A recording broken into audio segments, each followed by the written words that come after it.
Hey, what's up everybody, Blades here, and today I have for you guys another video for Persona 5X. Inside today's video, guys, we're going to be going over the exact build, or at least card set, for the girl herself, being Kazumi or Sumire.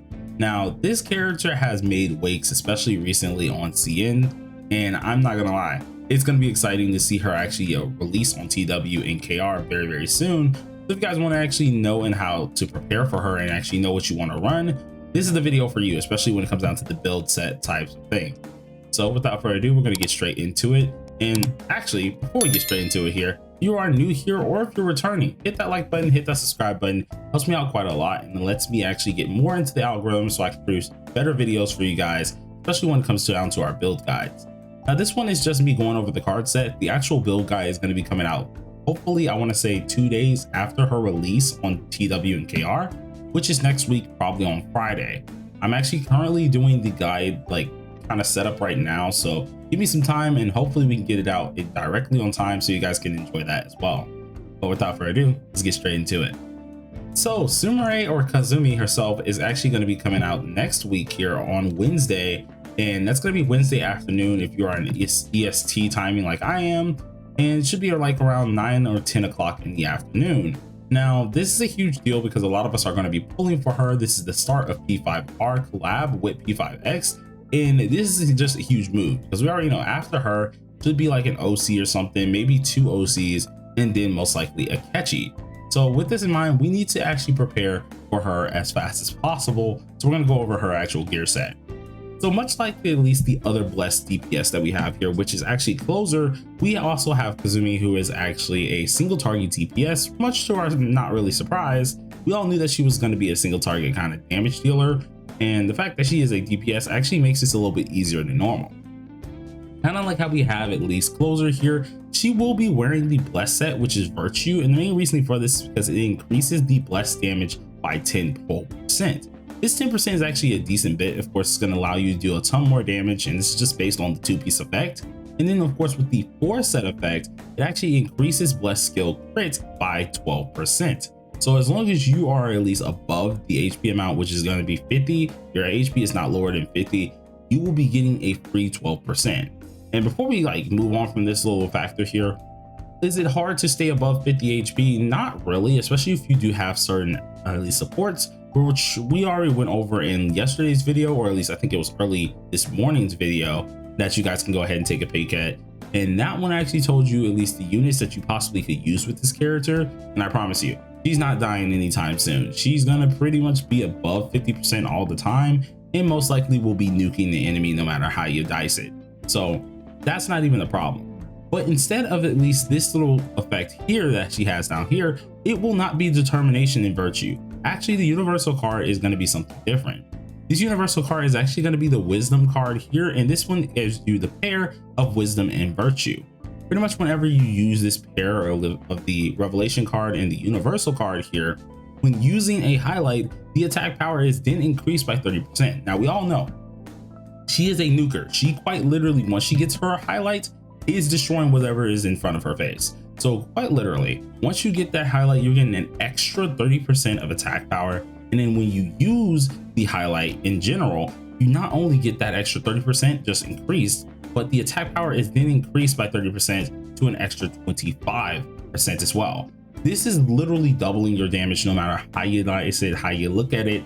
And there is really not a better card set for this. This is just the best set if you really want to make her deal the most damage that she can possibly deal. Not only just helping out her blessed side, but just helping out her overall power to just pretty much get rid of anything on the field. If you don't believe me, guys, look back at some of my videos for at least our closer. She may be A6, but even without it, she can nuke some stuff pretty darn easily, especially due to this card set. So the same is pretty much going to be happening with Kazumi, seeing that at A0R0, she's able to hit, from what I've seen, at least the highest I've seen from actually buffing her, is nearly 1,000,000 damage. I want to say that's pretty much the highest that I've seen, especially when it comes down to just natural characters, no A6 other units and stuff like that to actually contribute to this. Just A0, R0, regular character, regular 5-star weapon, hitting nearly 1,000,000 damage. Absolutely insane to me, but that's freaking awesome.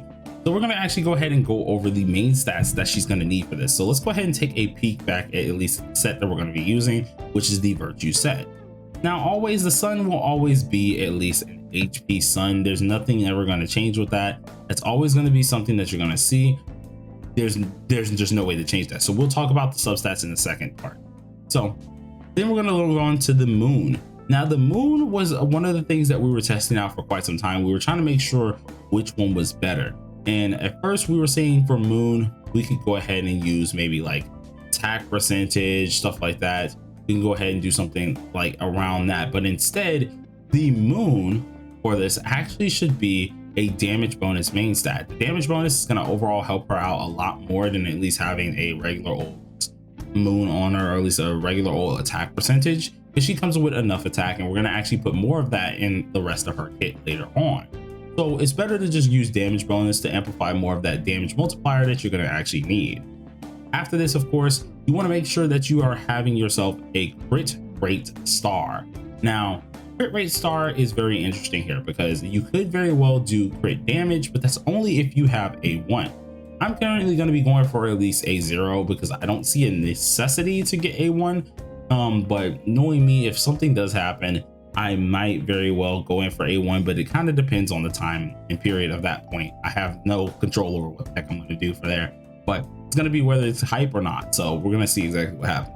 But normally you would be running a crit rate at least star here, especially if you are a 0. But if you are higher than a 0 and you're like a1, a5, anything like that, right, you're going to be using a crit damage star. Later on, leading us to back when I said we were going to at least pump up this character with some attack percentage, you're going to make sure you have a planet that is attack percent based, or at least attack percentage being base. This is the card that you want to have for her no matter what. This is going to amplify a lot of her attack that she can actually do while already having that damage bonus and having the crit rate to boot. All in all, that's the basic set. But when it comes down to the substats, that's where things can get a little tricky. Now, this character, you literally will build this character like a normal standard guesser. Like normally some of our other characters, they would need like EHR to make them better, stuff like that, or anything that is very kind of niche or just very basic. So like defense, attack, you don't really need crit rate and crit damage like that a lot, right? But for this character, it's kind of different. You build her like a actual standard just damage dealer. That's shocking, right? Instead, you'll actually have these substats being damage bonus. You have like things of attack and stuff like that. But if you wanted to go in order, the substats will end up being like crit rate, crit damage. You have to have those on each of your pieces. Crit rate and crit damage are going to be a huge deal, especially for this character. She needs a lot of it, and when she does have a ton of it, she will actually make it known very well and very easily. She's destroying anything in her path. So crit rate and crit damage, you definitely want to try to get both there to make sure you're getting the best of both worlds. Then of course the next thing in line is going to be attack percentage. So any at least card that is at least not a attack percent card, which you will only have one of these guys, you want to make sure every last one of these cards will have an attack percent stat, or at least some of them will have an attack percent stat, utterly boosting up her overall damage.